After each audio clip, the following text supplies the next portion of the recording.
భారద్వాజకులోద్భూతం వేదాంతాచార్య పౌత్రకం సత్యనారాయణ నృసింహ గురుమాశ్రయే పుణ్యాంభోజ వికాసాయ పాపధ్వాంతక్షయాయ చ శ్రీమాన్ ఆవిరభూద్భూమౌ రామానుజ దివాకర శ్రీవేంకటాద్రినిలయ కమలాకాముక పుమాన్ అభంగుర విభూతిర్నస్తరంగయతు మంగళం నీలాతుంగస్తనగిరితటే సుప్తముద్బోధ్య కృష్ణం పారార్ధ్యం స్వం శృతి శతశిరసిద్ధమధ్యాపయంతి స్వోచ్ఛిష్టాయాంస్రజనిగళితం యావలాత్కృత్య భుంక్తే గోదా తస్యై నమైదమిదం భూయ ఏవాస్తు భూయః. తిరుప్పావై దివ్య ప్రబంధంలో ప్రధాన ఘట్టం పూర్తయింది. పూర్వ భాగం పూర్తయింది, ఉత్తర భాగం ప్రారంభమైంది. నిన్న 16వ పాసురంలో ఆచార్య వర్తయ ముక్తి అని చెప్పబడినట్లుగా ఆచార్యుని ముందు ఉంచుకునే ఆచార్యుని యొక్క అనుగ్రహం పొందిన తర్వాతే భగవద్ అనుగ్రహానికి పొందాలి అని ఆచార్య అనుగ్రహం కోసం ఆచార్య స్వరూపుడైనటువంటి నందగోపుడు ఇంటికి వెళ్ళారు అనుకున్నాం. అంటే భగవత్ సంబంధం కావాలంటే భాగవత సంబంధం, ఇతిలే భాగవత సంబంధం అనుసంధేయం అని మనకి బిళ్ళలోకాచార్యుల వారు ముముక్షుప్పడిలో అనుగ్రహించినట్లుగా భాగవత సంబంధాన్ని పురస్కరించుకుంటేనే భగవంతుడి యొక్క అనుగ్రహం దక్కుతుంది. మరి అటువంటి భాగవత సంబంధం కావాలి అంటే మనం ఏం చేయాలి? ఆచార్య సంబంధాన్ని పొందుకోవాలి. సో భగవంతుని యొక్క అనుగ్రహం కోసం భగవంతుడు ఎవరో తెలుసుకున్న తర్వాత భాగవతను పొంది భాగవత ఆచార్యుని ద్వారా భగవత్ స్వరూపం తెలియాలి, భాగవతుల యొక్క స్వరూపం తెలియాలి, వాళ్ళని ఆశ్రయించడం తెలియాలి. తద్వారా భాగవత సంబంధంతో ఆచార్యుని ముందు ఉంచుకుని మనం భగవానుణ్ణి ఆశ్రయించాలి. ఇది మన ప్రక్రియ, ఇది వైష్ణవ సంప్రదాయం. అంటే ఇలా లేని వాళ్ళందరూ కూడా, ఇది తెలియని వాళ్ళందరూ ఏం చేస్తుంటారు? భగవంతుడే ప్రధానమని ఆయన వెంటపడి పరిగెత్తుతూ ఉంటారు. ఆయన మొహం చూడడు, పట్టించుకోడు. ప్రతిదానికి ఒక ప్రోటోకాల్, ఒక పద్ధతి అనేది ఉంటుంది. ఆ పద్ధతి ప్రకారంగా మనం వెళ్ళాలి అంటారు. కాబట్టి నిన్నటి పాసురంలో నందగోపుని ఇంటికి వెళ్ళి ఆయన్ని నాయఘనాయనరా నందగోపన్. నందగోపుడు ఎలాంటి వాడు అంటే కనుక నాయకులకే నాయకుట. ఎవరు నాయకుడు అంటే కనుక 400 పల్లెటూళ్ళన్నిటికీ కూడా అధిపతి నందగోపుడు. ఈ 400 పల్లెటూళ్ళన్నీ కూడా కంసుడు అధీనంలో ఉన్నటువంటి కొన్ని సామంత రాజ్యాలు, చిన్న చిన్నవి. ఈ కంసుడు వీళ్ళందరికీ అధిపతి అయితే కంసుడి పైన అధిపతి లాంటి వాట నందగోపుడు అని ఆయన వైభవం. కంసుడు చెడు ప్రవృత్తి కలిగిన వాడు, దుర్మార్గుడు, పరహింసాపరాయణ. కానీ నందగోపుడు చిన్న రాజైనా, కంసుడేమో అక్కడ చక్రవర్తి, ఇక్కడ నందగోపుడు చిన్న రాజైన రాజు తను చిన్నవాడైనా సత్యధర్మ ప్రవర్తనలతో అతను గొప్ప పేరు తెచ్చుకున్నాడు కంసుడి కన్నా. అందుకని కంసుడికి కూడా నందుడంటే భయమే. అంతటి గొప్పవాడైనటువంటి నందగోపుడింటికి వెళ్ళారు నిన్న. వెళ్ళి బయట ద్వారపాలకులను, లోపల ఉన్నటువంటి తలుపు లోపల ద్వారంలో ఉన్నటువంటి ఆ గడప దగ్గర ఉన్నటువంటి వాళ్ళిద్దరిని కూడా ప్రార్థన చేశారు. చేస్తే వాళ్ళ మధ్య కొన్ని చర్చలు జరిగాయి అనుకున్నాం. కొన్ని ప్రశ్నలు వాళ్ళు అడిగారు, దానికి వీళ్ళు ఆన్సర్స్ చెప్పారు. ఎంక్వైరీ, ఇన్వెస్టిగేషన్ జరిగింది. మీరు ఎందుకు వచ్చారు, ఏమిటి అనేటటువంటి ఒక చర్చ జరిగింది. వాటన్నిటికీ వాళ్ళు ఆన్సర్లు చెప్పారు అని సంతృప్తపడ్డటువంటి ద్వారపాలకులు తలుపులు తీశారు. సరే వెళ్ళండి లోపలికి అన్నారు. ఈరోజు పాసురంలో వాళ్ళు లోపలికి వెళ్ళి ఏం చూశారు, ఏం చేశారు అనేటటువంటి అద్భుతమైన వైభవాన్ని మనం అనుభవిద్దాం. ముందుగా పాసురాన్ని అనుసంధానం చేద్దాం. ఆండాల్ దివ్య తిరువడిగలే శరణం.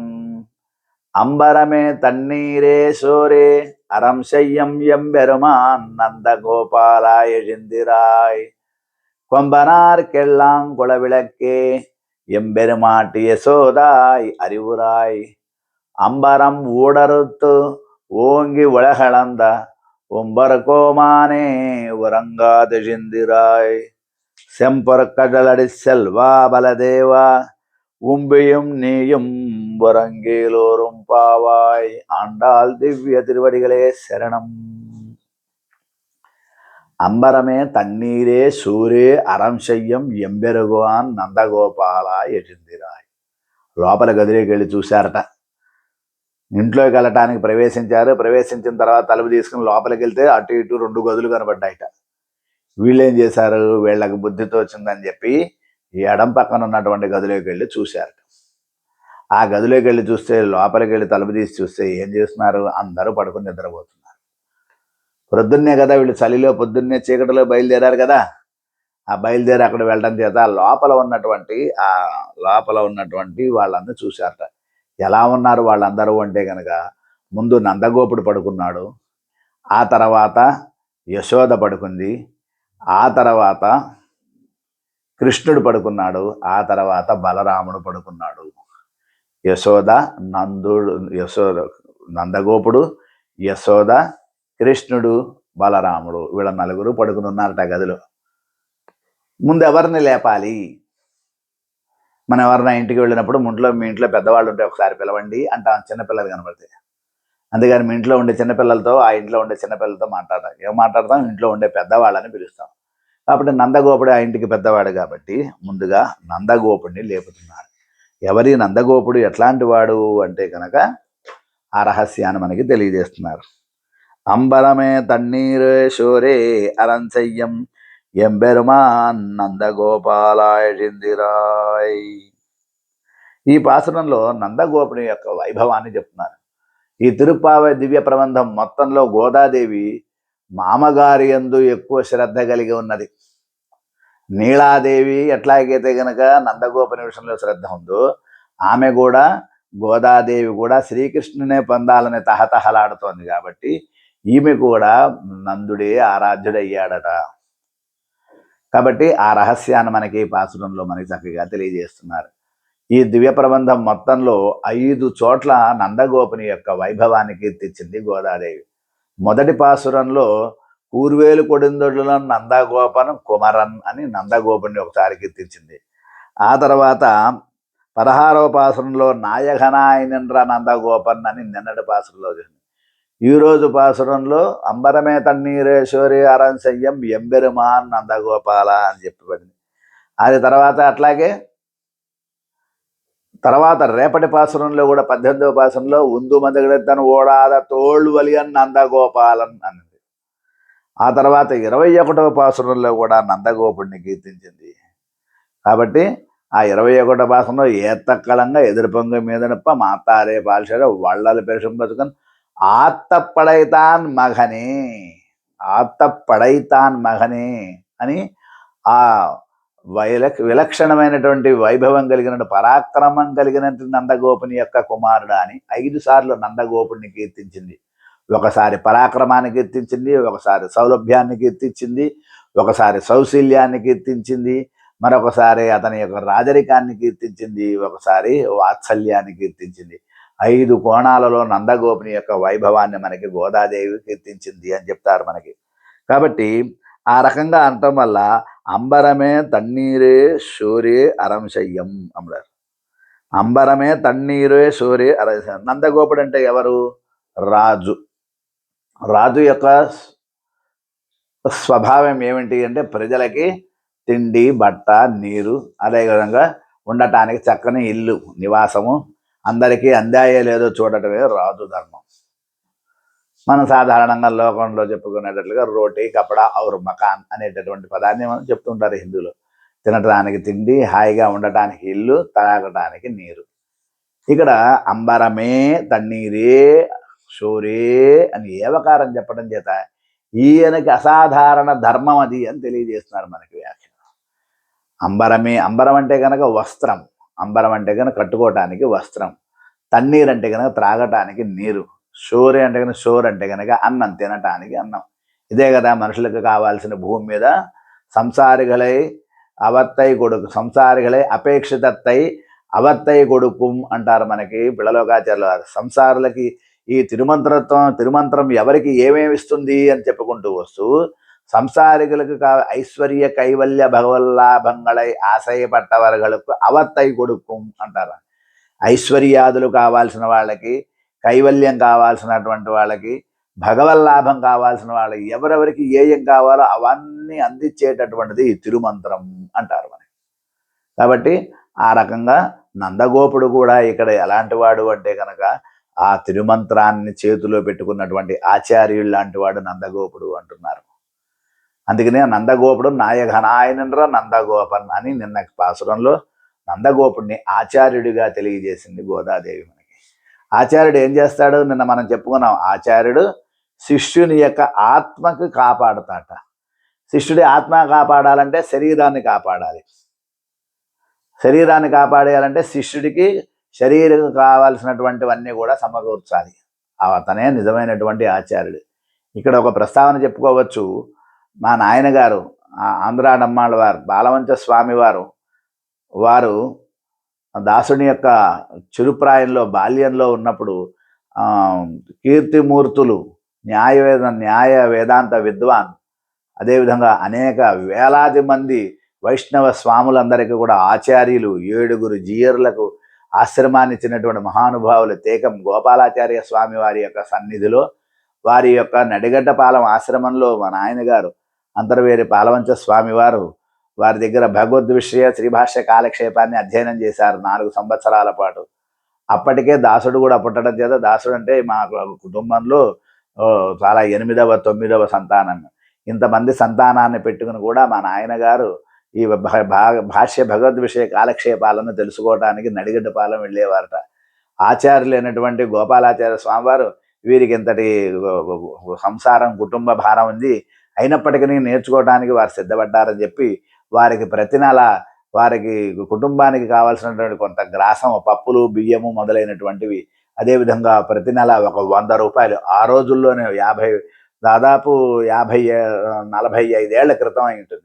అప్పటికే ఒక 100 రూపాయలు చేతికి ఇచ్చి, 100 రూపాయలు ధనాన్ని ఇచ్చి, కావాల్సినటువంటి అక్కడ దొరికేటటువంటి పప్పులు, గ్రాసము మొదలైనటువంటివి కూడా ఇచ్చి మా నాయనగారిని పంపించేవారట. వారు అనధ్యయన కాలంలో ఎప్పుడైతే అనధ్యయనం వస్తూ ఉంటుందో, అంటే కనుక వేదాధ్యయనం శ్రీభాష్య కాలక్షేపం అనుకోండి, అమావాస్య కానీ పాడ్యం కానీ అష్టమి తిథులు అలా వచ్చేవి. ఆ సమయంలో ఆ గ్రాసం అవన్నీ తీసుకుని మా నాయనగారు వచ్చి మా అమ్మగారికి వాళ్ళకి ఇచ్చి మళ్ళీ వెళ్ళేవారట పాఠానికి. అంటే ఆచార్యుడు శిష్యుని యొక్క శరీర పోషణ కూడా ప్రయత్నం చేయాలి అనేటటువంటి రహస్యం ఆ గోపాలాచార్య స్వామి వారి యొక్క స్మరణ చేత మనకి తెలుస్తుంది. ఈ విషయాలన్నీ దాసుడికి నాన్నగారు చెప్పేవారు, అందుకని మాకైనా తెలిసింది. అట్లా నెలకొకసారి ఇంత గ్రాసాన్ని తీసుకొచ్చి వారిచ్చిన 100 రూపాయలతో సంసారాన్ని నడిపాను అని అనేవారు ఆయనప్పట్లో.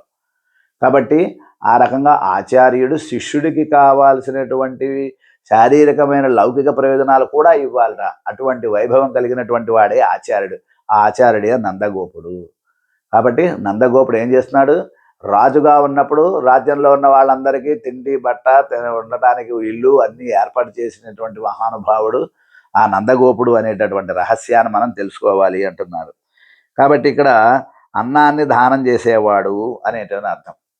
యాదవాభ్యుదయం అనేటటువంటి ఒక ప్రబంధంలో అధిచకార వదాన్యమనే శ్రియం వ్యధిత కల్పతరోహో అనుకల్పతాం అంటే ఆ నందగోపుడుట కల్పవృక్షాన్ని మించినటువంటి ఔదార్యం కలవాడై గొప్ప వదాన్యుడై నందగోపునితో సామ్యాన్ని పొందాడు అంటున్నారు మనకి.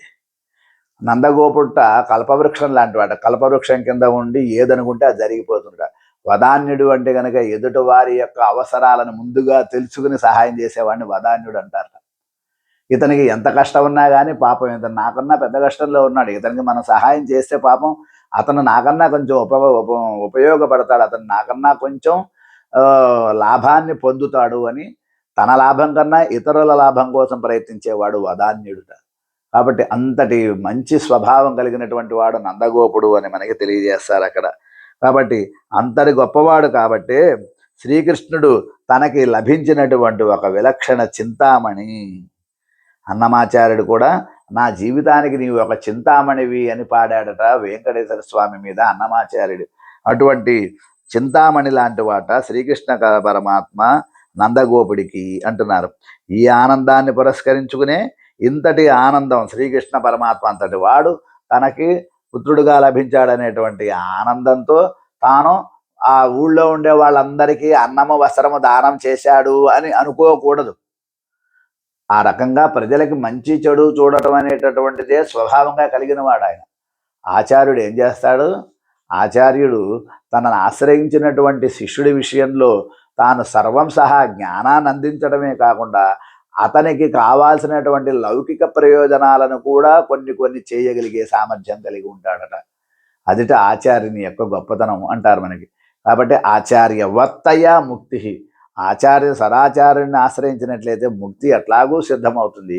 అంతేకాకుండా లౌకిక ప్రయోజనాలు కూడా సిద్ధమవుతుంటాయట ఒక్కొక్కప్పుడు. అటువంటి గొప్పవాడే ఆచార్యుడు అంటున్నారు మనకి ఇక్కడ. అందుకనే అంబరమే తన్నీరే శోరే అంటున్నారు ఇక్కడ. కాబట్టి ఈ పాసురంలో నందగోపుని యొక్క ఔదార్యం మనం తెలుసుకోవాలి అంటున్నారు.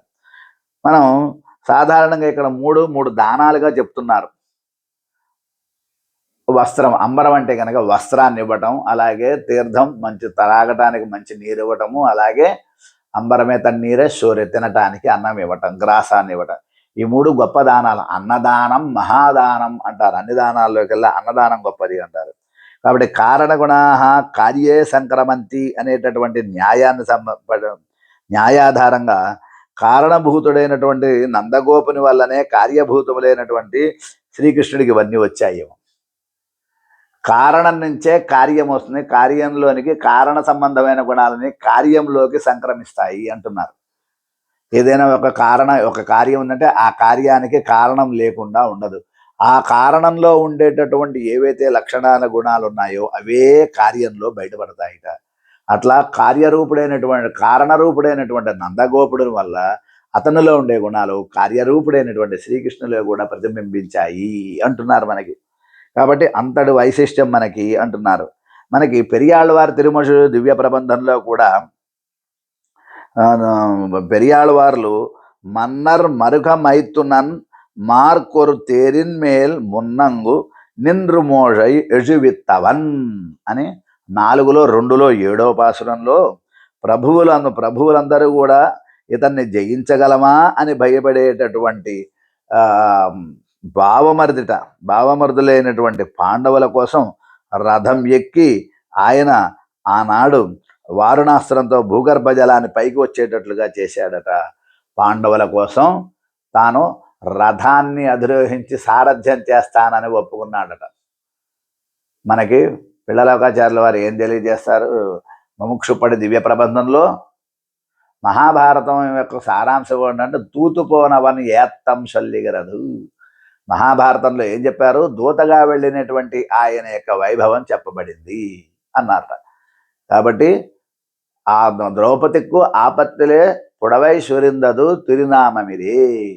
కేవలం ద్రౌపది గోవిందా అనే ఒక మాట అంటంతోనే ఆయన ఎవరూ చేయనటువంటి నైత్యమైనటువంటి కార్యమైనటువంటి రథసారథ్యాన్ని, ఒక రథం సారథిగా ఉండి ఆయన ఎంతో తక్కువ, సారథి అంటే డ్రైవర్ అంటే చాలా తక్కువైనటువంటి ఒక పోస్టు. దానిలో కూడా హోదా ఉన్నప్పటికీ అది కొంచెం తక్కువ పోస్టు, హోదాలో తక్కువదైన హోదా అది. ఆ తక్కువతనాన్ని కూడా ఆయన దిగజారి పాండవుల కోసం అర్జునుడికి రథసారథిగా ఉన్నాడట. ఆయన ఉండి మహాభారత యుద్ధంలో సహాయంగా ఉన్నట. ఆ యుద్ధానికి వెళ్లే ముందుట కురుక్షేత్రానికి బయలుదేరి వెళ్ళినప్పుడు, అంటే విరాట్ రాజు కొలువు నుంచి కురుక్షేత్రానికి బయలుదేరాలి యుద్ధానికి వెళ్ళాలంటే.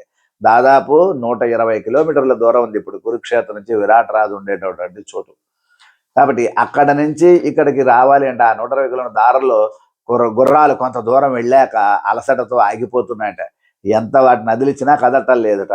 ఎందుకో అర్థం కాలేదుట అర్జునుడికి. అప్పుడు శ్రీకృష్ణుడు అన్నట, బాగా ఎండగా ఉన్నట్టుంది, అలసిపోయాయేమో, ఎక్కడన్నా తీర్థం దొరికితే బాగుండు, కొంచెం నీళ్ళన్నా ఏదన్నా త్రాగి కొంచెం ఎక్కడన్నా పచ్చగడ్డి దొరికేటట్టయితే వాటికి ఆహారం ఉంటుంది కదా, అవి కూడా ఆహారం తింటేనే కదా ముందుకెళ్ళగలేవి అన్నాడట.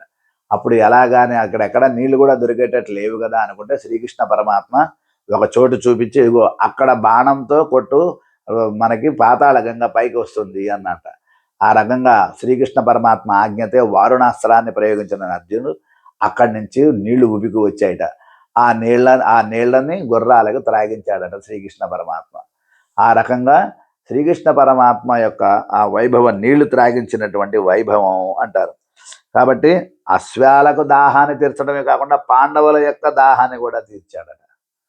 పాండవులకి దాహం ఏమిటి? పాండవులకి ఏమన్నా రాజ్యం కావాలనేటటువంటి దాహం ఏమన్నా ఉన్నదా అంటే పాండవులకి ఏ రకమైనటువంటి దాహం లేదుట. కానీ పాండవులతో యుద్ధం చేయడానికి సిద్ధపడినటువంటి కౌరవులను సంహరించడమే వాళ్ళకి ముఖ్యమైనటువంటి విషయం అంటున్నారు. కాబట్టి పెరియాళ్వారు దివ్య ప్రబంధంలో ఈ విషయమైనటువంటి విషయాన్ని మనకి తెలియజేశారు. అంతేకాదు గోదా తల్లి కూడా నాట్యార్ తిరుమడిలో ఇట్టమాన పశుక్കളై ఇనుదుము అరిత్తు వీరుట్టి అన్నారు. తనకి ఇష్టమైనటువంటి గోవులట, ఆ గోవులకట శ్రీకృష్ణ పరమాత్మ నీళ్ళు ఇచ్చాడట. చక్కగా వాటిని చక్కగా నిమురుతూ ఆ చక్కని కొలను దగ్గర తీసుకెళ్ళి ఆవులకి దూడలకి చక్కగా నీళ్లు తాగిచ్చేవాడట. ఎందుకని అవన్నీ ఎట్టమాన పశుక్கள், ఆవులు దూడలే ఇష్టంట కృష్ణుడికి. రేపల్లలో ఎంతమంది ఉన్నా కానీ ఆవు దూడలంటేనే శ్రీకృష్ణ పరమాత్మకు ఇష్టము అంటున్నారు. కాబట్టి ఆ రకంగా ఆండాళ్ళు కూడా తెలియజేసింది కదా అంటున్నారు. అయితే అన్నదానం చేసినట్లు ఎక్కడుంది శ్రీకృష్ణుడు అంటే, వేరుపత్తు వేర్తు పసిత్తు వయిరిసైన్రు వేండిడిసిల్ ఉండుంబోదు ఈదన్రు పార్తిరిందు నెడు నోక్కు కొళ్ళుం పత్తరవిందలోచనత్తు అని, పశువులను మేపటం వల్ల అలసట పొంది ఆకలి వల్ల బాధపడి కడుపు తల్లడిల్లినప్పుడు కోరిన ప్రసాదం భుజించేటటువంటి సమయం అని, ఋషిపత్నుల రాక కోసం ఎదురు చూసే చోటు బద్ధ విలోచనం అని ఆండాళ్ళు తెలియజేశాం. బద్ధ విలోచనం అనేటటువంటి ఒక ఊరు నుంచి మహర్షి పత్నులు తీసుకువచ్చి సమర్పించినటువంటి ఆ వంటకాలను తన్నే రాయరం పిల్లైகளోడు అంటే తనతో సాటి వచ్చే 1000 మంది గోపబాలకులందరికీ కూడా పెట్టాడట. అంటే వస్త్ర తీర్థ అన్నదానాలు 3 కూడా శ్రీకృష్ణ పరమాత్మ అందించాడట. ఈ రకమైనటువంటి పద్ధతి కృష్ణుడికి ఎట్లా వచ్చింది? వాళ్ళ నాన్న ద్వారా వచ్చింది ఆయనకి. కాబట్టి ఈ పాసురంలో ఏం తెలియజేస్తున్నారు తెలుసా? పితృదేవో భవ, మాతృదేవో భవ, పితృదేవో భవ. ముందు జన్మనిచ్చినటువంటి తల్లిదండ్రులను పూజించడం ప్రధానంట బిడ్డలకి, తర్వాతే ఏవైనా సరే. అందుకనే శాస్త్రం ఏం చెప్తోంది, వేదం ఏం చెప్తోంది? మాతృదేవో భవ ఇక్కడ మొదలు పెడుతుంది. పితృదేవో భవ, ఆచార్య దేవో భవ, అతిథి దేవో భవ. ఓకే, ఈ విషయాలు మనకి తెలియజేస్తోంది వేదం, ఈ రహస్యాన్ని తెలియజేస్తోంది అంటున్నారు. కాబట్టి ఆ రకంగా ముందుగా తల్లిదండ్రులే బలంట. పిల్లలకి తల్లిదండ్రులే మొట్టమొదట గౌరవించాల్సిన వాళ్ళు. స్నేహితులు కాదు, గురువులు కాదు, లేదా మిగతా ఎవ్వరూ కాదు. వీళ్ళందరూ తర్వాత వాళ్ళండి. మొట్టమొదట తల్లిదండ్రులే. ఏ విషయమైనా సరే పిల్లలు తల్లిదండ్రులతో సంబంధం లేకుండా ఏ విషయం చేసినా ఆ పిల్లలు నశించి తీరతారు, ఆ పిల్లలు దెబ్బలు తింటారు, బాధపడతారు జీవితంలో అంటున్నారు మనకి పెద్దలు. ఏ రహస్యమైనా సరే తల్లిదండ్రులకు తెలియకుండా, తల్లిదండ్రుల యొక్క అభిప్రాయం లేకుండా, తల్లిదండ్రుల యొక్క యందు గౌరవం లేకుండా ప్రవర్తించే ఏ బిడ్డలు కూడా భూమి మీద బాగుపడినట్టు చరిత్రలో లేదు ఎక్కడా కూడా. కాబట్టి ముందుగా శ్రీకృష్ణ పరమాత్మ ఏం తెలియజేస్తున్నాడు ఈ లోకానికి? అయ్యా, ముందు మీ అమ్మా నాన్నల్ని గౌరవించండి. అమ్మా నాన్నల తర్వాతే ఎవరైనా. ఎందుకంటే మనం ఊహ తెలియనప్పుడే ఉన్న కాలం అంతా కూడా మనకు ఊహ తెలిసేంతటి కాలం వరకు మన యొక్క మంచి చెడులు మన శరీరాన్ని శుద్ధి చేసి, మన మనస్సుని బుద్ధి చేసి, మన ఎదుగుదలకి కారణమైనటువంటి వాళ్ళు, మనకు బుద్ధి, జ్ఞానము, ఆలోచన వచ్చేంత వరకు కూడా మన యొక్క కష్ట నష్టాలన్నిటినీ కూడా భరించేటటువంటి వాళ్ళు వాళ్ళే. మనకి ఏ కష్టము ఉండదు, అనుభవించేదంతా వాళ్ళే తల్లిదండ్రులు. కాబట్టి తల్లిదండ్రులు ప్రత్యక్ష లక్ష్మీనారాయణులు అంటారు భూమి మీద మనకి. తప్పకుండా తల్లిదండ్రులకు వ్యతిరేకంగా ఏమీ ప్రవర్తించకూడదు అంటుంది మనకి ఆ రహస్యం శ్రీకృష్ణ పరమాత్మ. అందుకని ఏం చెప్తుంది గోదాదేవి రహస్యం తెలిసి ముందుగా నందుడిని కీర్తిస్తోంది. కాబట్టి అంబరమే తన్నీరు. కాబట్టి అటువంటి స్వామికి తండ్రి కాబట్టి ఆయనకి సహజ లక్షణాలే. లోకంలో ఎక్కడైనా ఎవరికైనా తండ్రి పోలికలు పిల్లవాడికి వస్తాయి, కానీ పిల్లవాడి పోలికలు తండ్రికి ఉండవుట. ఇతని కృష్ణుడు ఇట్లా ఉన్నాడు అంటే వీళ్ళ నాన్న కూడా అదే ఉంటాడు. నువ్వు వచ్చం మీ నాన్నలాగా ఉన్నావే అంటారు, కానీ మీ నాన్న నీలాగే ఉన్నారని భూమి మీద ఎవరు అనడు. కాబట్టి తండ్రి యొక్క లక్షణాలు పిల్లలకి రావాలి. పిల్లలు ప్రవర్తించే ప్రవర్తన ఏదైనా ఉందంటే అందులో 90% తల్లిదండ్రుల యొక్క ప్రత్యక్షంగా కానీ పరోక్షంగా కానీ వాళ్ళ యొక్క ప్రభావం ఉన్నట్టే లెక్క. ఉండి తీరుతుంది. మంచిగా పెంచితే మంచిగా పెరుగుతారు, చెడుగా వదిలేస్తే చెడుగా పెరుగుతారు. పిల్లలు అనేటటువంటి వాళ్ళు ఎదిగేటటువంటి మొక్క లాంటి వాళ్ళట. మొక్క అడ్డాదిడ్డంగా ఆకులు కొమ్మలుగా ఎదిగినప్పుడు దాన్ని కట్ చేసి సక్రమంగా ఒక పొడవైనటువంటి రీతిలో ఆ మొక్కను తయారు చేసేటటువంటి తోటమాలిలాగా తల్లిదండ్రులు బిడ్డలను తీర్చిదిద్దుకోవాలి. లేకపోతే ఆ బిడ్డలే వాళ్ళ ప్రమాదాలకి వాళ్ళకి మృత్యువుకు కూడా కారణమేంటో చూస్తూనే ఉన్నాం మనం లోకంలో. కాబట్టి గోదాదేవి ఈ పాసురం ద్వారా ఏం తెలియజేస్తుంది? తల్లిదండ్రులు, మాతృదేవో భవ పితృదేవో భవ, ఇదే ఈ పాసురంలో ప్రధానమైన రహస్యం అంటున్నారు. కాబట్టి ఈ పాసురం ద్వారా లోకంలో అందరూ గుర్తించాల్సిన విషయం ఇదే అంటున్నారు. అందుకనే తండ్రిని ఏమంటున్నారు? ఎంబెరుమాన్. ఎంబెరుమాన్ అంటే భగవంతుడు. మనకి కనపడని దేవుడు మన గుళ్ళోకి వెళ్తూ నుంచుని ఉంటాడు. కనపడ్డు, ఏం మాట్లాడు, ఏమి చేయడు. మనకి కనబడే ప్రత్యక్ష దైవం తల్లిదండ్రులు. కాబట్టి ఎంబెరుమాన్ అంటున్నారు ఇక్కడ గోదాదేవి. ఏ ఎంబెరుమాన్? అంబరమే తన్నీరే సోరే. మన తినడానికి తిండి, కట్టుకోవటానికి బట్టలు, మనకి త్రాగటానికి నీరు ఇచ్చేది ఆ తల్లిదండ్రులే. మనకు ఉద్యోగం వచ్చి, మనకు ఒక స్థాయి వచ్చి, మన కాళ్ళ మీద మనం నిలబడేంత వరకు మనకి తిండి పెట్టి, మనకి బట్టలు ఇచ్చి, మనకి మంచి నివాసాన్ని ఇచ్చి, మన సుఖదుఖాలను చూసుకుంటూ మనకి భోగభాగ్యాలు కలిగించే వాళ్ళు తల్లిదండ్రులే. అందుకనే తల్లిదండ్రులు ఎవరు? ప్రత్యక్ష దైవాలు తల్లిదండ్రులు. వాళ్ళ దగ్గర అబద్ధం ఆడకూడదు, మోసం చేయకూడదు, తప్పు చేయకూడదు, వాళ్ళ మాటకి ఎదురు వెళ్ళకూడదు. అలా వెళ్ళిన పిల్లలు జీవితాంతంలో ఎక్కడా సుఖపడినట్టు చరిత్రలో లేదు.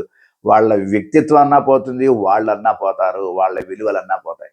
వాళ్ళకి సంఘంలో గౌరవం ఉండదు అని చెప్తుంది శాస్త్రం. అందుకని తండ్రిని ఏమంటున్నారు? ఎంబెరుమాన్ అంటున్నారు. కాబట్టి ఇక్కడ ఎంబెరుమాన్ అనే పదం ప్రయోగించడం వల్ల ఎంబెరుమాన్ నందగోపాల అని అంటే, మరి ఎంబెరుమాన్ అని అనొచ్చా అంటే అనటంలో ఏ తప్పు లేదు. భగవంతుడు తాను అన్ని చోట్ల ఉండలేక తల్లిదండ్రుల రూపంలో ఉంటాడు అంటారు మనకి పెద్దలు. కాబట్టి ఆ రకంగా ఎంబెరుమాన్. అంతేకాదుట ఈ నందగోపుట ఎంతటి అదృష్టవంతుడంటే, వసుదేవుడికి లేని అదృష్టం కూడా నందగోపుడికి ఉందిట. దశరథుడికి లేని అదృష్టం కూడా నందగోపుడికి ఉందిట. దశరథుడికి అదృష్టం ఉన్నప్పటికీ కూడా దశరథుడి యొక్క ప్రేమ తేడా, నందగోపుని యొక్క ప్రేమ వేరేట. దశరథుడి యొక్క ప్రేమ నా బిడ్డ అనే వాత్సల్యమే తప్ప ఎక్కడా కూడా తాను ఒక మహారాజు, తనకి భగవద్ అనుగ్రహంతో ఈ బిడ్డ పుట్టాడనే భావన ఎక్కడా కనపడలేదు. ఎంతసేపు రామ అనేటటువంటి భావనలో ఉన్నాడు. అత్యంతమైన ప్రేమ దశరథుడిదే కాదనం. కానీ నందుడికి ఉన్నటువంటి ఆ వాత్సల్యం, నందుడికి ఉన్నటువంటి ఆ సౌదార్యాలు భరతుడిలో కొంత శాతం తగ్గినాయి అంటారు. అలాగే వసుదేవుడు కూడా తను భగవంతుడిని బిడ్డగా పొందాననేటువంటి ఆనందాన్ని పొందకుండా కంసుడి యందు భయాన్ని చూపించాడట. అందువల్లే అతనికి పితృత్వ భాగ్యం లేకుండా పోయింది 12 ఏళ్ల పాటుట. తర్వాత వసుదేవుడికి శ్రీకృష్ణుడు భగవానుడు అని తెలుసుకున్నాక మళ్ళీ దగ్గరకు వచ్చాడు. కాబట్టి భగవంతుడిని మనం తెలుసుకున్నట్లయితే ఆయన మన దగ్గరికి వస్తాడు. ఆయన గుర్తించలేదనుకోండి, ఆయన మన దగ్గరికి రాడు, ఎప్పటికీ మనకి కనపడడు. కాబట్టి నందుడికిట వసుదేవునికి, అదేవిధంగా దశరథుడికి లేని అదృష్టం నందుడికి దక్కింది అంటారు మనకి. అందుకనే ఎంబెరుమాన్ నందగోపాల, అంబరమే తన్నీరే సూరే. తినటానికి తిండి, త్రాగటానికి నీరు, అంటే ధారక పోషక భోగ్యములు 3 భగవానుడే అనేటటువంటి భావన మనకి ఇక్కడ రావాలి అంటున్నారు. ఆ తర్వాత యశోద. నందుడంటే ఏంటి? నందుడంటే ఎవరు? నంద శబ్దానికి అర్థం ఏంటి? నందయతి సర్వాన్ జనాన్ నందయతి ఇది నంద. సమస్తమైనటువంటి ప్రాణులందరినీ కూడా, ఆ రేపల్లలో ఉండేటటువంటి ఆవులు, పశువులు, పక్షులు, జంతువులు అన్నీ ఆనందపడేవిట నందుడి వల్ల. కేవలం మనుష్యులే కాదుట, రాజ్య పరిపాలనలో రాజుకి కేవలం మనుషులే కాదు, అడవుల్లో ఉండే జంతువుల రక్షణ కూడా అతనిదే భారం. అందుకని అప్పుడప్పుడు రాజు అడవులకు వెళ్ళి ఆ జంతువులు అవన్నీ వాటిని ఎట్లా ఉన్నాయంటే పరిరక్షిస్తూ చూస్తూ ఉంటాట రాజు. కాబట్టి రాజు యొక్క ఇంకొక ధర్మం ఏమిటి అంటే కనుక జంతువుల యందు కూడా రాజుకి ప్రేమ ఉండాలట. అట్లా నందుడికి ఆవుల యందు గొప్పదైనటువంటి ఔదార్యం ఉండేదిట. కాబట్టి నందయతి ఆనందాన్ని కలిగిస్తాడు. తన యొక్క ప్రవర్తనతో, తన మాటలతో, తన చేష్టలతో, తన పరిపాలనతో ఆనందాన్ని కలిగించేవాడు నందుడయ్యాడు. మరి ఇప్పుడు యశోద, ఇప్పుడు ఆయన ఎంబెరుమాన్ అని కీర్తించాడు. ఆయన భార్య ఏమవుతుంది? ఎంబెరుమాట్టి. కాబట్టి ఎంబెరుమాన్ నందగోపాల యశిందిరాయ్ అన్నారు. ఆయన లేవల. సో ఇక్కడ నందుడు ఎవరు? ఆచార్యుడిని లేపారు. ఆచార్యుడు లేవలేదు. సరే, ఆచార్యుడు లేవలేదు కాబట్టి ఏం చేయాలి? ఇప్పుడు పక్కనే ఉన్నటువంటి ఆమె ఎవరు? ఆ పక్కన ఉన్నటువంటి ఆమె యశోద. అంబరమా నందగోడ కొంబనార్కెల్లాం కుళవిళక్కే ఎంబెరుమాటి యశోద ఎరుగుదాయ. కొంబనార్కెల్లాం కుళవిళక్కే. ఈ యశోద అంటే ఏంటి? యశః దదాతి ఇది యశోద. కీర్తినిస్తుందిట. ఎవరికి కీర్తినిస్తుంది? తనను ఆశ్రయించిన వాళ్ళందరికీ తన కీర్తిని పంచేదట. తను ఏమీ ఆశించక ఇతరుల కోసం పనిచేసేటటువంటిది అమ్మ అంటే. అందుకనే అమ్మ మాతృదేవో భవ. అమ్మ మొట్టమొదటిది భూమి మీద మనకి. మొట్టమొదటి భగవంతుడు అమ్మే. అందుకనే మనం ఏ పని చేయాలన్నా, మనం ఏ గొప్ప కార్యం చేయాలన్నా, ఎక్కడికి వెళ్ళాలనుకున్నా, ఏం చేయాలన్నా ముందు అమ్మ కాళ్ళకి దండం పెట్టుకోవాలి మనం. ఇది మన భారతీయ సంప్రదాయం. దీన్ని మర్చిపోతున్నాం మనం. కాబట్టి మనం భగవంతుడికి దండం పెట్టుకోవడం కన్నా అమ్మకి దండం పెట్టుకోవాలి. అటువంటి అమ్మ ఎవరి అమ్మ? మంత్రో మాత గురు పిత అంటుంది మనకి శాస్త్రం. గురువు ఎవరు? తండ్రి గురువుట. మంత్రం ఎవరు? తల్లిట. మంత్రం యొక్క గొప్పతనం ఏమిటి? మంతారం త్రాయత ఇది మంత్ర. ఎవరైతే దాన్ని ఆశ్రయిస్తారో వాళ్ళకి రక్షణనిస్తుంది. రక్షణ అంటే ఏంటి? కావాల్సింది ఇవ్వటం, అక్కర్లేనిది దూరం చేయటం. కావాల్సింది ఇస్తే సరిపోదు, అక్కర్లేనిది దాన్ని కూడా దూరం చేస్తేనే కావాల్సిన దానికి ఇచ్చిన దాని ప్రయోజనం. జ్వరం వచ్చిందనుకోండి, జ్వరంతో పాటు బలం కూడా పోతుంది. మనకి నీరసం వచ్చేస్తుంది, లేవలేం. అయ్యా నీకు జ్వరం తగ్గింది, ఇదిగో ఇంజక్షన్ చేశాను, పో వెళ్ళిపో అన్నాడు. బలానికి కూడా మందులు ఇస్తాడు. ఇదిగో ఇవి జ్వరానికి ఈ మందులు, బలానికి ఈ మందులు. జ్వరం తగ్గాలి, బలం పెరగాలి. అటు రోగ నిరోధక శక్తి పెరగాలి, రోగం పోవాలి. 2 లక్షణాలు. ఇదే రక్షణ అంటే. కాబట్టి అమ్మ అట్లా చూస్తుంటా మంచిగా కడుపు నిండా పెడుతుంది, చెడు శరీరం మీద చెడుని శుద్ధి చేస్తుంది. 2 పనులు చేయాలమ్మ. చెడు శరీరం శుద్ధి చేసేస్తే సరిపోదు, కడుపు నిండా అన్నం పెట్టాలి. కడుపు నిండా అన్నం పెడితే సరిపోదు, శరీరం శుద్ధి చేయాలి. ఇష్టప్రాప్తి, అనిష్ట నివారణం. ఇదే మంత్ర లక్షణం. మంతారం త్రాయత ఇది. ఎవరైతే ఆ మంత్రాన్ని జపిస్తారో వాళ్ళని కాపాడుతుందట అమ్మ. కాబట్టి మంత్రం అంటే ఏంటి? ఇప్పుడు అమ్మ. మంత్రో మాత. మంత్రో మాత పితుః గురుః పిత అంటుంది మనకి. కాబట్టి ఈ మంత్రం ఏం చేస్తోంది అంటే కదా, దైవాధీనం మంత్రాధీనంతో దైవతం. భగవంతుడు మంత్రానికి లొంగి ఉంటాడట. తన్మంత్రం బ్రాహ్మణాధీనం. ఆ మంత్రం ఎవరికి లొంగి ఉంటుంది? బ్రాహ్మణాధీనం. బ్రాహ్మణుడు అంటే కనుక బ్రాహ్మిన్స్ అని కాదు అర్థం అక్కడ, అది కూడా ఒక అర్థం. కానీ బ్రాహ్మణుడు అంటే బ్రహ్మజ్ఞానం అనతీతి బ్రాహ్మణ. బ్రహ్మాణం అనతి అవబోధనే. భగవంతుడు ఎవరో తెలుసుకున్నవాడు బ్రాహ్మణుట. ఎవరు భగవంతుడు, ఎవరు పడితే వాడల్లా కాదు అని తెలుసుకున్నవాడే బ్రాహ్మణుడు. బ్రాహ్మణో మమ దేవత. ఆ బ్రాహ్మణుడు అంటే ఎవరు? మనకి ప్రత్యక్ష దైవము. కాబట్టి బ్రాహ్మణో మమ దేవత. తస్మాత్ దివే దివే బ్రాహ్మణేభ్యో నమస్కుర్యాత్. ప్రతిరోజు ఆ మంత్రజ్ఞానం కలిగినటువంటి బ్రాహ్మణుల పాదాలకు నమస్కారం చేయాలట. దివే దివే నమస్కుర్యాత్ నాశ్లీలంగీతే. వాళ్ళ విషయంలో ఎప్పుడు కూడా తప్పుగా మాట్లాడకూడదు, ఏ రకంగా వాళ్ళని అవమానించకూడదు అని మనకి వేదం చెప్తోంది ఈ లక్షణాలు. కాబట్టి ఇక్కడ అమ్మ ఎవరు? మంత్రం ఎవరు? అమ్మ. ఆ అమ్మ ఎవరు? కొంబనార్కు ఎలా. కొంబు అంటే కనుక కొమ్మ తీగ, తీగను కొంబు అంటారు. కొంబు అనార్. అనేకమైనటువంటి తీగలో, లేతనైనటువంటి అనేక తీగలో కొంబనార్కెల్లాం కుడవెలక్కి. అందుకనే స్త్రీలని కొమ్మ అని పిలుస్తారు. ఒక చెట్టు యొక్క కొమ్మని కొమ్మ అని పిలుస్తారు స్త్రీలని. కొంబు అనార్. కొంబు అనార్ అంటే కనుక ప్రబ్బలి తీగ అంటారు మనకి పూర్వాచార్యులు. అంటే ఒక విలక్షణమైనటువంటి తీగ లాంటిది ఆమె. ఆ తీగ ఆశ్రయించుకుని అన్ని రకాల పుష్పాలు, ఫలాలు వస్తాయి. కానీ కొంబనార్కెళ్ళాం కుడవిళక్కే. ఈ యశోదా కులానికి, గోప కులానికే ఆమె యొక్క దీపం కుడవిళక్కే. మంగళ దీపంట. ఇంటికి దీపం ఇల్లాలు.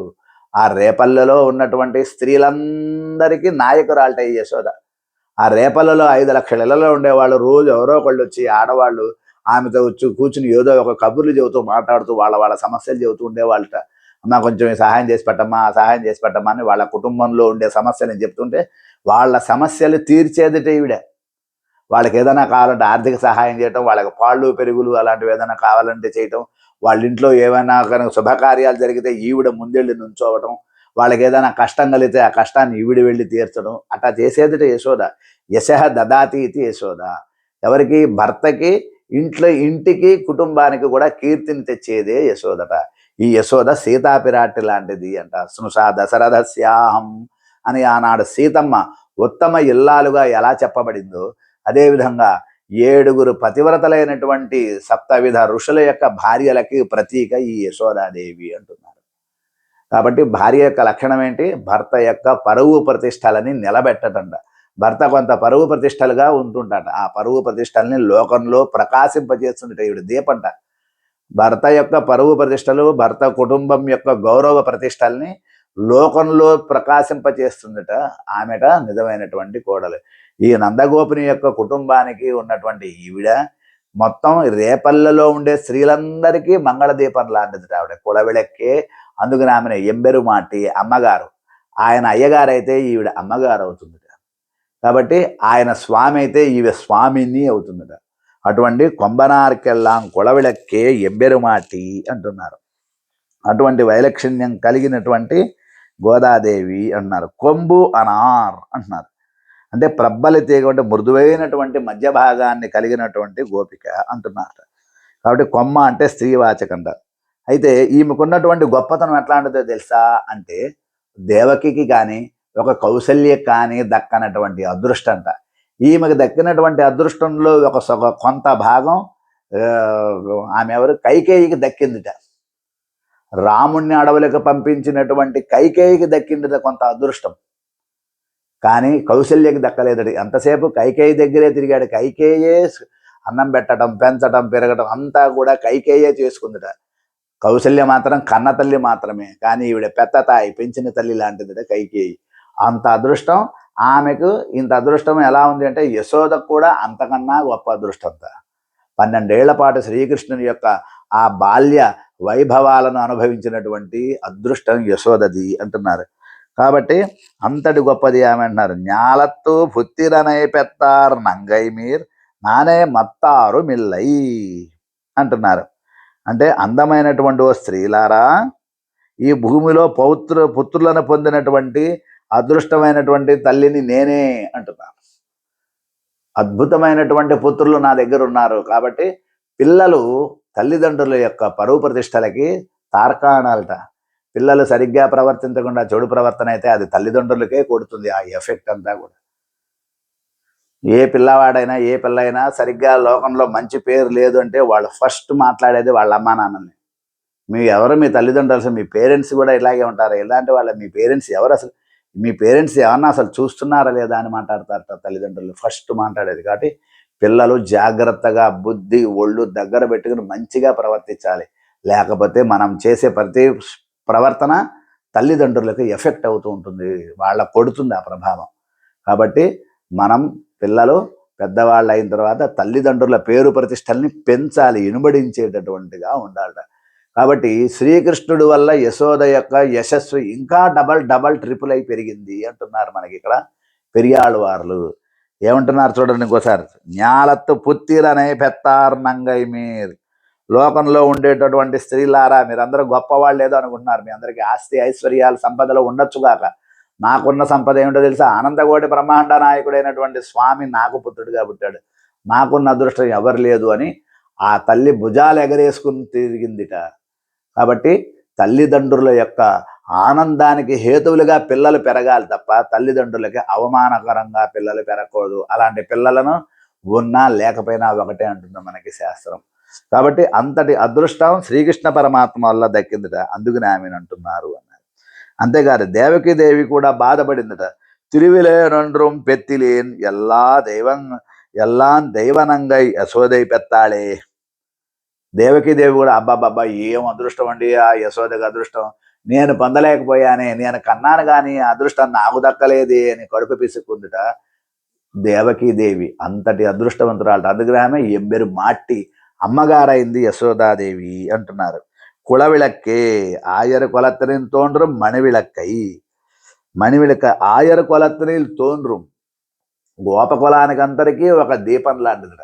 ఆమె యొక్క గర్భాన్ని ప్రకాశింపజేసినటువంటి వాడా అంటున్నారు శ్రీకృష్ణ పరమాత్మ. తాయేకోం విళక్కుం సైత దామోదరనయ్య అనేటువంటి భాషలో కూడా తెలియజేస్తారు మనకి అన్నారు. అరివన్రం ఇలాద ఎటువంటి కులం అది కూడా ఏ రకమైనటువంటి కల్మషాలు లేనటువంటి కులంలో పుట్టినటువంటి శ్రీకృష్ణుడు. కాబట్టి కులం ఎట్లాంటిదో కులంలో ఉండేటటువంటి అతని యొక్క ప్రవృత్తి అట్లాంటిది. అతను ఎట్లాంటి వాడు అంటే వాళ్ళ అమ్మ లాంటి వాడు. ఆవిడ కూడా కల్మషం లేదట. ఊళ్ళో ఉండే వాళ్ళందరి పంచాయతీలు ఈవిడే తీరుస్తూ ఉండేదిట. అందరు వచ్చి వాళ్ళ మొగుడు పెళ్ళాల గొడవలు కానీ, లేకపోతే అత్తమామల గొడవలు కానీ, లేకపోతే కుటుంబంలో గొడవలు కానీ ఏ ఉంటే అవన్నీ వచ్చి యశోదమ్మ దగ్గర వచ్చి చెప్పుకునే వాళ్ళు. ఆడవాళ్ళందరూ ఊళ్ళో వాళ్ళు వచ్చి కొంచెం మీ వారితో చెప్పండి మాకు ఇలా ఉంది అని చెప్తే ఆవిడ ఆ సమస్యలన్నీ తీర్చింది. అట్లా అంతటి గొప్పది యశోదాదేవి అంటున్నారు. కాబట్టి అశోదై ఇళంసింగం అన్నారా. యశోద ఆడసింగం అయితే ఈ శ్రీకృష్ణుడు ఆడసింగానికి పుట్టినటువంటి చిన్న సింహపు పిల్ల. సింహం అడవిలోనే రాజు. మిగతా జంతువులన్నీ కూడా సింహానికి, చివరికి పెద్ద పులి కూడా సింహానికి భయపడుతుంది. ఏనుగు కూడా సింహానికి భయపడుతుంది. దాని యొక్క పవర్, శక్తి అట్లాంటిదిట. ఎందుకని అంటే కనుక అది దేనికి ఆశ్రయించదు, ఆశపడదు. ఒక జంతువు చంపినటువంటి ఆహారాన్ని అది ముట్టుకోదు. అది వేటాడి వేటాడి వెంటాడి వెంటాడి తనకి ఎంత కావాలో అంత తిని వదిలేస్తుంది. మిగతా మళ్ళీ దాన్ని తెచ్చుకోవటం, దాచుకోవటం సింహానికి తెలియదు. అదిట రాజు అంటే గొప్పతనం. ఆ రకమైనటువంటి ఆ అహం, ఆ పొగరు, ఆ గొప్పతనం సింహంలో ఉంది అంటారు దాన్ని. అటువంటి ఇళం సింగం అంటారు. కాబట్టి నందగోపాలను కుమరా ఎజిందిరా అన్నారు. కాబట్టి ఈమె ఎంబెరుమాట్టి అయింది. ఈమె ఎవరీమె? మంత్రం. మంత్రం ఏముంటుంది? మంత్రంలో ఏముంటుంది అంటే కనుక అకార ఉకార మకారాలతో కలిసిన ఓం నమః మధ్యలో మంత్రం ఉంటుంది. ఒక బంగారపు భరిణ పెద్ద పెట్టె, ఆ పెట్టె పైన ఒక మూత, కింద ఒక మూత, మధ్యలో పెట్టె భరిణలో మంత్రం ఉన్నట్లుగా ఓము నమః మధ్యలో మంత్రం ఉంటుందిట. ఆ మూడితో కూడి ఉన్నటువంటిదే మంత్రం. కాబట్టి మంత్రం లక్షణం ఏమిటి అంటే మనకి పూర్వాచార్యులు తెలియజేస్తారు. మంత్రத்திலும் மந்திரத்துக்குள்ளீடான వస్తుவிலும் మంత్రప్రదనాన ఆచార్యన్ పక్కలిలే ప్రేమం కనక్క ఉండానాల కార్యకరమావధు. మంత్రం యందు, మంత్రాన్ని ఇచ్చినటువంటి ఆచార్యుని యందు, మంత్రంలో ఉండేటటువంటి వైభవం యందు భక్తి శ్రద్ధలు ఎవరికైతే ప్రేమ భక్తి శ్రద్ధలు ఉంటాయో వాళ్ళకే ఆ మంత్రం పనిచేస్తుంది. మంత్ర జపానికి కొన్ని నియమాలు ఉన్నాయి. ఎట్టా పడితే అట్టా జపం చేయకూడదు. ఊరికే టైంపాస్గా చేసామని చెయ్యకూడదు. ఊరికే గొలుసు మనకి లెక్క అయిపోయింది కదా అన్నట్టు మనం జపం చేస్తుంటే మంత్రంలో ఉండే ప్రతి అక్షరంలో ఉండే అర్థం మనకి స్ఫురిస్తూ ఉండాలి. మన కళ్ళ ముందు అర్థం తిరుగుతూ ఉండాలట. అది ఎటువంటిది మంత్రం అంటే కనుక భగవన్ మంత్రం. భగవన్ మంత్రంగళ్ తాననేకంగళ్ అవై మూండ్రిలిం వైత్తుకొండు అవై మూర్తుకొండు మూండ్రిలిం ప్రధానం. అందుకు ఆ మంత్రాలన్నీ కూడా మంత్రాలు ప్రధానంగా 2 రకాలట. ఏ మంత్రాలు అంటే కనుక మంత్రాలు ప్రధానంగా 2 రకాలుగా ఉంటాయట. మొదటిది వాచ్య మంత్రము, రెండవది వాచక మంత్రం. కాబట్టి మంత్రాలు ప్రధానంగా ఉన్నటువంటి ఈ మంత్రాలలో మనం గుర్తుపెట్టుకోవాల్సిన, మనకి పూర్వాచార్యులు తెలియజేసినట్లుగా మంత్రాలు అనేటటువంటి వాటి యొక్క వైశిష్ట్యం మనకి అద్భుతంగా తెలియజేస్తారు. ఒకటేమో వ్యాపక మంత్రములు, రెండవది అవ్యాపక మంత్రములు. ఒకటి వ్యాపక మంత్రము అంటే వాచక జ్ఞానాన్ని తెలియజేసేవే మంత్రాలు. వ్యాపకంగా కాటిల్ 3 ప్రధానం శ్రేష్టంగల్. వ్యాపక మంత్రాల్లో కూడా 3 ఉంటాయట. విష్ణు, నారాయణ, గోవింద నామాలట. 3 వైతుకొండు పెరియ తిరుమంత్రం ప్రధానం. 3 కూడా మధ్యమణి న్యాయంగా ఉన్నటువంటి నారాయణ మంత్రం అత్యంత శక్తివంతమైనది అంటున్నారు. కాబట్టి ఆ మంత్రం యొక్క గొప్పతనం ఆ రకంగా ఉంటుంది అంటుంది. మంత్రాల యొక్క గొప్పతనాన్ని మనకి ఇక్కడ పూర్వాచార్యులు అద్భుతంగా తెలియజేస్తున్నారు అంటున్నారు. ఆ 3 మంత్రాలు కూడా వ్యాపకంగా 3 శ్రేష్టంగా 20 పెరియ తిరుమంత్రం ప్రధానం అంటున్నారు. ఈ పెరివంతిరి మంత్రాన్ని ఏముంది? ఓం ఉంది. ఓము నమః నారాయణాయ. ఈ ఓం నమో నారాయణాయ అనేటటువంటి మంత్రస్వరూపమే ఇక్కడ యశోదాదేవి. అందులో మంత్రంలో ఏముంటుంది అంటే ఓం ప్రణవం ఉంటుంది.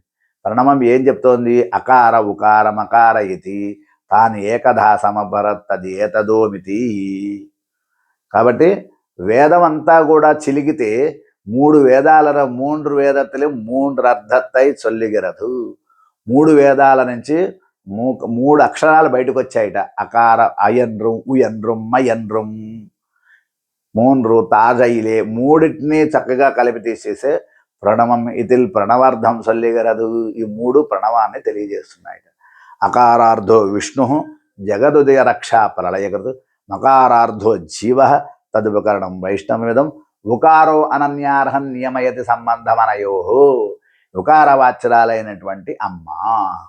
ముందు అకారవాచ్యుడైనటువంటి నారాయణుని తెలియజేయాలి అంటే మకారవాచ్యుడైనటువంటి జీవుడికి ఉకారవాచ్యురాలైనటువంటి అమ్మ తెలియాలి. అమ్మ అనుగ్రహం ఉంటేనే.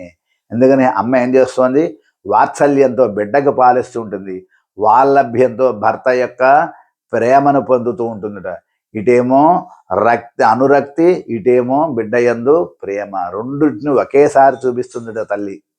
కాబట్టి ఒక చేత్తో బిడ్డకు పాలిస్తూ ఇంకో చేత్తో భర్త యొక్క వాల్లభ్యాన్ని, భర్త యొక్క ప్రేమను, అనురాగాన్ని పొందుతుండే తల్లి. అట్లా మధ్యమని న్యాయంగా అటు నందుడికి ఇటు కృష్ణుడికి మధ్యలో యశోద ఉందిట. కాబట్టి ఆ మధ్యలో ఉన్నటువంటి ఓంకారం, అకార ఉకార మకారాల్లో మధ్యలో ఉకారం.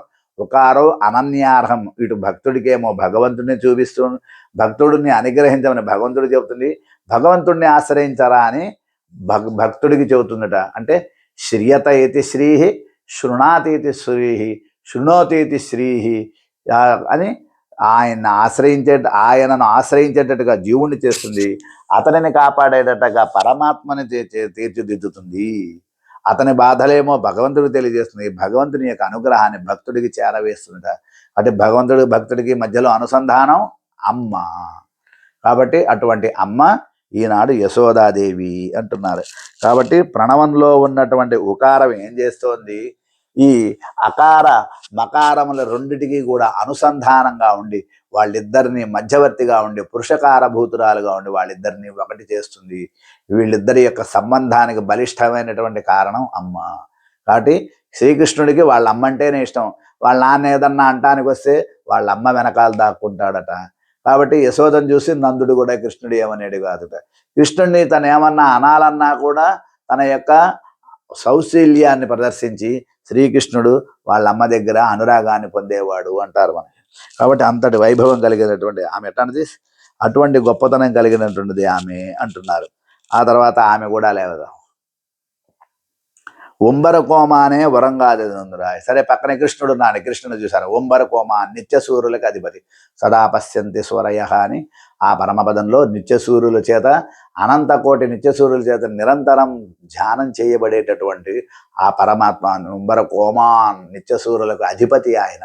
ఆ నిత్యసూరులకు అధిపతి అయినటువంటి అనంత కూడా బ్రహ్మాండ నాయకుడు పరమపదం నుంచి పరిగెత్తుకుంటూ వచ్చి అంగు వైత్తుకొండు ఇంగు పిరందాయని నమ్మాళ్ళు వారు చెప్పినట్టు వాళ్ళందరూ ధూప కైంకర్యం చేసినప్పుడు అక్కడి నుంచి మాయమైపోయి ఇక్కడ శ్రీకృష్ణుడిగా వచ్చి అవతరించినటువంటి వైభవం అని మనకి తెలియజేస్తున్నారు. అంతటి వైభవాన్ని కలిగినటువంటి స్వామి యొక్క ఒంబరకోమాన్ వరం కాదు, నువ్వైనా లేవయ్యా స్వామి అని ఆయనకి తీసే ఆయన కూడా పట్టించుకోలేదు. అప్పుడు ఏం చేశారు ఆయన? శంపర్ కదలడి సెలవా బలదేవా. ఆ పక్కన బలరాముడు కనబడ్డాట. బలరాముడు కాళ్ళ వంక చూశారట, బంగారు కడియం కనబడిందిట. ఓహో, ఈ బంగారు కడియం ఎందుకని అంటే దేవికి 7 మంది సంతానం పోయిన తర్వాత 6 మంది సంతానం పోయిన తర్వాత 7వ సంతానంగా అక్కడి నుంచి బయలుదేరి రోహిణీదేవి గర్భానికి ప్రవేశించి ఆమెకు సంతాన భాగ్యాన్ని కలిగించి ఆ తర్వాత ఇక్కడ యశోదాదేవికి తాను ఒక రక్షకుని వలె ఉన్నటువంటి గొప్పవాడు కదా. అప్పుడు అతనికి ఆ కంకణాన్ని వేశారట. ముందు 6 మంది సంతానం పోతే రోహిణికి, తర్వాత ఇతను 7వ సంతానంగా ఆమెకు పుట్టాడట. ఆ పుట్టినటువంటి వైభవాన్ని మనకి తెలియజేస్తున్నారు. రోహిణీదేవి కూడా 6 గర్భాలు పోయాయిట. 7వ గర్భంగా ఇతను పుట్టాడట. ఇతను పుట్టడంతోనే వాళ్ళకి కలిసి రావటం మొదలైందిట. సాధారణంగా లోకంలో కూడా అత్తవారింటికి కొత్తగా కాలు పెట్టేటటువంటి కొత్త కోడలి యొక్క ఆవిడ యొక్క పాదస్పర్శ కనుక ఆ ఇంట్లో కలిగితే ఆమె యొక్క భాగ్యం ఉందనుకోండి, వాళ్ళకి అన్నీ మంచి జరుగుతాయి. అదే లేదనుకోండి, ఆహా మా కోడలు వచ్చినప్పటి నుంచి మాకంతా శుభాలే అని ఆనందపడతారు. ఒకవేళ ఆమె కాలు పెట్టిన తర్వాత ఏదన్నా ఇది జరిగిందనుకోండి, ఈమె వల్లే అని లోకంలో ఉండేటటువంటి నానుడు ఒకటి ఉన్నది. అది అంత వాస్తవం అయినప్పటికీ కాకపోయినప్పటికీ ఇది లోకోక్తిగా దాన్ని మాట్లాడుతూ ఉంటారు. అట్లా ఈ బలరాముడు కూడా రోహిణికి 7వ గర్భంగా జన్మించడం చేత ఇక తర్వాత సంతానం ఏది కలగకుండా, ఇంకా మృత్యు అనేది సంతానానికి లేకుండా కాపాడినటువంటి మహానుభావుట. అతని యొక్క ఆ జన్మ ఆ రోహిణి యొక్క గర్భానికి ప్రకాశింపజేసినటువంటిది. కాబట్టి కొంబనారు కళ్ళంగుడు ఎంబరిమాట అంబరం ఊడరుతూ ఓంగి ఒళహళంద ఉంబర కోమాని అంబరం ఊడరుతూ ఓంగి ఒళహళందట. మళ్ళీ ఇక్కడ వామనావతారానికి ఎత్తించిన శ్రీకృష్ణ పరమాత్మ ముల్లోకాలను కొలిచినటువంటి వైభవం. శ్రీకృష్ణుడిగా పుట్టి సౌశల్యాన్ని చూపించి సౌలభ్యాన్ని చూపిస్తే త్రివిక్రమంగా ఉండి ఆయన పరత్వ శేషిత్వాలను చూపించాడు కదా. ఆ పరత్వ శేషిత్వాలు కలిగినటువంటి వాడే ఇక్కడ మనకి ఇట్లా సౌశల్య సౌలభ్యాలతో కృష్ణుడిగా అవతరించాడా. మళ్ళీ సౌశల్య సౌలభ్యంలో కూడా పరత్వ శేషిత్వాలను చూపించాడు. సర్వజ్ఞత్వ సర్వశేషిత్వ సర్వేశ్వరత్వాదులు అన్నీ చూపించాడు. కానీ వెంటనే దాన్ని మరుగున పరుస్తూ సౌలభ్య సౌశల్యాలు ఏమి తెలియని అమాయకుడిలాగాను ఉన్నాడట. కాబట్టి అటువంటి శ్రీకృష్ణుడికి సోదరుడిగా పుట్టినటువంటి బలరాముడు అతనికి బంగారు కడియాన్ని జరిగాడట. ఇకపైనే ఇంక ఏ రకమైనటువంటి ఇబ్బందులు రాకూడదు, ఈ నందగోపం అంతా ఈ నందవ్రజం అంతా కూడా ఆనందంగా విరసిల్లాలి అనేటువంటి అర్థంలో అని ఆశిస్తూ అతనికి బంగారు కడియాన్ని తిరిగాట పాదాలకి. బలరాముడి యొక్క పాదాలు చూశారు వాళ్ళు. సో నందగోపుని ఆచార్యని పిలిచారు, ఆయన లేవలా. ఆ తర్వాత అమ్మవారిని లేపారు, మంత్రం ఆమె లేవలేదు. తర్వాత భగవుడిని ప్రార్థించారు, శ్రీకృష్ణ పరమాత్మని త్రివిక్రమావతారమయ్యా, నువ్వు అంతటి గొప్పవాడి, నువ్వేమి అంత గొప్పగా ముల్లోకాలు ఓకే పరిగెత్తుకుంటూ వెళ్ళి కొలవాల్సిన పని లేదు. ఆ కూర్మావతారంలో లాగా ఇన్ని ప్రయత్నాలు చేసి పాములో ఉన్నాడు, రాక్షసులో ఉన్నాడు, పర్వతంలో ఉన్నాడు, దేవతల్లో ఉన్నాడు, అన్నిటికీ కాకుండా కింద పర్వతానికి నీళ్ళలో మునిగిపోకుండా కూర్మ రూపంలో పైన నువ్వేమీ అంత శ్రమపడక్కర్లేదయ్యా బాబు, కొంచెం కళ్ళు తెరిచి మమ్మల్ని చూడు, మేము ఆడపిల్లలం, చిన్నపిల్లలం, మాకే ప్రయోజనాలు వద్దు, అనన్య శేషత్వ, అనన్య శరణత్వ, అనన్య భోగ్యత్వములు, నీవు తప్ప వేరే ఆనందం లేదు, నీవు తప్ప వేరే శరణు లేరు, నీవు తప్ప నాకు రక్షకులు లేరు అనే భావంతో వచ్చిన చిన్న పిల్లలం, ఆడపిల్లలం మేము, మాకేమి నువ్వేం ప్రయత్నం చేయక్కర్లేదయ్యా, నువ్వేమి 14 ఏళ్ల పాటు అడవుల్లో తిరగక్కర్లేదయ్యా, రాక్షసులతో పోరాడక్కర్లేదయ్యా, ఏమి కల్లా మా వంక చూడయ్యా అని చెప్పినా కూడా ఏం లేవలేదు. సరే ఏం లేవలేదు, పక్కన వాళ్ళ అన్నున్నాడుగా అని చూద్దామని ఆనాడు రామావతారంలో పొందినటువంటి కైంకర్య భాగ్యం అంతా ఓ పెద్ద మూట కట్టుకొని వచ్చి ఈ కృష్ణావతారంలో అన్నగా పుట్టాడా అని మనకి వ్యాఖ్యానం చేశారు పూర్వాచార్యులు. కాబట్టి ఆయన అంత అద్భుతమైనటువంటి వైభవం గలవాడడు. ఉంబియున్నీయం వరంగు సందేశై సామమధురై ప్రేమగర్భైరగర్వితై రామేణ ఆశ్వసిత గోప్య అని అనునయించేటటువంటి మధురమైనటువంటి ప్రేమతో కూడినటువంటి గర్భం లేనటువంటి మాటలతో గోపికలు ఆ బలరాముడి చేత ఊరడింపబడ్డారట. అంటే శ్రీకృష్ణుడు ఈ గోపికలకి ఆ గోపికలకి గొడవలు తంపులు పెట్టేవాట. వెళ్ళి వాళ్ళ ఇళ్లలో అత్తమామలకి, వీళ్ళింట్లో అత్త కోడళ్ళకి, వీళ్ళింట్లో అన్నదమ్ములకి, వాళ్ళింట్లో తండ్రి కొడుకులకి గొడవలు పెట్టేవాడట. వెళ్ళి ఏదో ఒక దొంగతనం చేయటం, వీళ్ళ మీద వాళ్ళ మీద నెట్టేయటం అంట చేస్తే ఈ బలరాముడు వెళ్ళి వెనకాల ఒక్కొక్కటి సర్ది చెప్పుకుంటూ వచ్చేవాట. ఏదో వదిలేసే మా పిల్లవాడు, చిన్నపిల్లాడు తెలియదు, మనకెట్టయ్యే కదా వదిలేయమని. అట్లా ఆ ఊళ్ళో ఉండే గోపకులకు, గోపికలకి, ఆ ఊళ్ళో ఉండేటువంటి రేపల్లో వాళ్ళ ఏదో ఒకటి పాడు పని చేసుకురావడం, కృష్ణుడు వచ్చి ఇంట్లో దాక్కోవడం, బలరాముడు వెళ్ళటము, అయ్యో ఎటా చేశాడా, సరే ఏమనుకోకుండా అమ్మాయని చెప్పుకోవడం, ఇదే పత్తంతా అయ్యేది బలరాముడికి. కాబట్టి కుమారుడు తమ్ముడు చేసేటటువంటి తప్పులన్నింటినీ తీర్చిదిద్ది ఆ ఊళ్ళో ఉండే గోపికలందరినీ కూడా అనునయంగా, ప్రేమగా ఈసారికి ఏది వదిలేమా, ఈసారికి వదిలేండమ్మా, ఈ ఏటుకు వదిలేయండమ్మా అని వాళ్ళ దగ్గర అనునయంగా, ప్రేమగా, ఊరడింపుగా వాళ్ళు మాట్లాడి, వాళ్ళు ఏమన్నా శ్రీకృష్ణుడి వల్ల నష్టపోతే పాలు పెరుగులు లాంటివి తన ఇంటి నుంచి ఇప్పించి అట్లా చేసేవాడట ఆ బలరాముడు. అందుకని ఆ బలరాముడికి బంగారు కంకణాన్ని దొరికారు. 7 బంగారు కంకణం కాలికి తొడగడం కాదు, శ్రీకృష్ణుడి కన్నా వాళ్ళ అన్నగారు చాలా మంచివాడు. బలరాముడు ఎంత మంచివాడు, నిజంగా బలరాముడు ఆయనకున్న బలం ఏమిటి, మంచితనము, ఔదార్యము, స్నేహము, ప్రేమ, ఉపకార గుణం ఇవన్నీ అతనిలో ఉన్నాయట బలరాముడిలో. అందుకని బలరాముడు అంటే ఆ ఊళ్ళో ఉండే వాళ్ళందరికీ కూడా శ్రీకృష్ణుడు అంటే వచ్చాడా శ్రీకృష్ణుడు రాని చెప్తా, కృష్ణుడి సంగతి చెప్తాను రానిండి అని అనుకునేవాళ్ళు ఆ ఊళ్ళో వాళ్ళు. అంత అల్లరి పనులు చేసేవాడు, అల్లరి పనులు చేసేవాడు. కానీ బలరాముడు మా తమ్ముడిని వదిలేండి, ఈసారికి వదిలేండి, ఏమనుకోకండి అని చెప్పేటటువంటి గొప్పదనంట. అటువంటి నువ్వు అంత గొప్పవాడివి కదా బలరామ, మా గురించి కొంచెం ఒకసారి చెప్పవా, ఒకసారి నువ్వు కూడా లేవచ్చు కదా అన్నట. కాబట్టి దూత్యేనాపిచ యస్య, విష్ణు పురాణంలో కూడా దూత్యేనాపిచ యస్య గోపవనితా కృష్ణ కృష్ణ కృష్ణ కృష్ణాగ సామ్యస్మరన్ అనేటటువంటి వాక్యం రంగరాజస్తవంలో పరాశర భట్టర్ వారు చెప్తారు. ఎవని దౌత్యం చేత గోపికలు గోపకులందరూ కూడా శాంతించి ఊరడిల్లి వాళ్ళ యొక్క నష్టాన్ని భర్తీ చేసుకునేవాళ్ళు అటువంటి బలరాముడు అని శ్రీ భట్టర్ వారు కూడా పరాశర అటువారు రంగరాజ స్తవంలో కీర్తిస్తారట. అంతటి వైభవం అంటున్నారు. అందుకాబట్టి బలరాముడు తెలివితేటలుగా మాట్లాడటంలో చాలా నేర్పడివాడు అంటున్నారు. ఆ రకంగా యజుందిరాయ్ నువ్వు కూడా లేవయ్యా అని చెప్పినా కూడా లేవలేదు అంటున్నారు.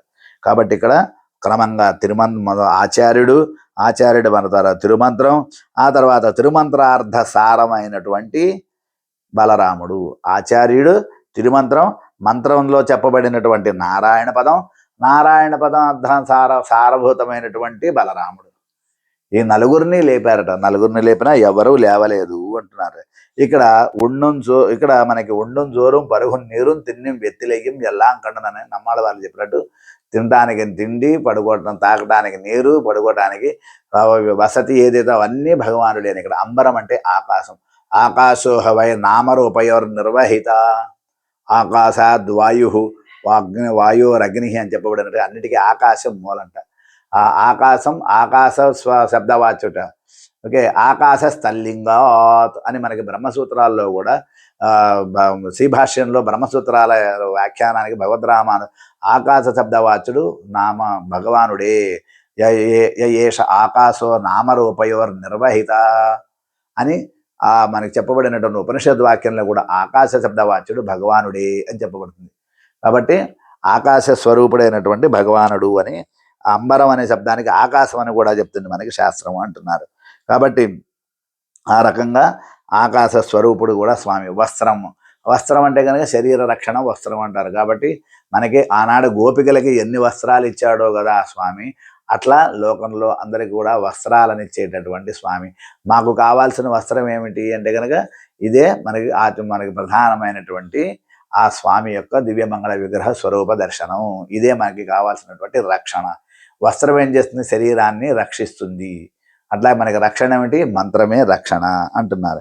కాబట్టి అట్లాగే అంబరమే తన్నీర షోరు అన్నం అంటే అన్నం. మనం భగవంతుడికి అన్నం, ఆయన అత్తి అదతీతి అన్నం తినబడుతాం. మనం ఆయనకి భోగ్యులం. ఆయన భోక్త, మనం భోక్త భోగ్యంచ ప్రేరితారంచ మత్వా అంటుంది మనకి ఉపనిషత్తు. ఆయన భోక్త, మనం భోగ్యులం. ఆయన అనుభవించేవాడు, మనం అనుభవింపబడేవాళ్ళంట. కాబట్టి పరమపదంలో కూడా నిత్యులు అన్నాదో అహమన్నాద అహమన్నం అహమన్నాద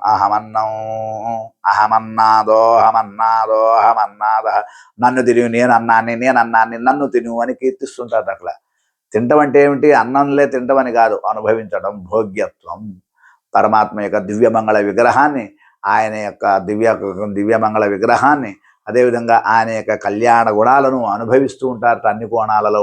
అక్కడ ముక్తులు నిత్యులు కూడా అటువంటి స్వభావం కలిగిన వాడుట భగవానుడు. అదిట అన్నం అంటే అది అంటున్నారు. అంతటి వైలక్షణ్యం కలిగినటువంటి స్వామి అంటున్నారు. అంతేకాదుట యశోద యొక్క వైభవం. యశోద ఎవరు? మంత్రం అని చెప్పుకున్నాం.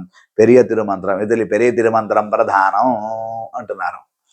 కాబట్టి పెరియ తిరుమంత్రమే మనకి ఆశ్రయణీయమైనటువంటిది.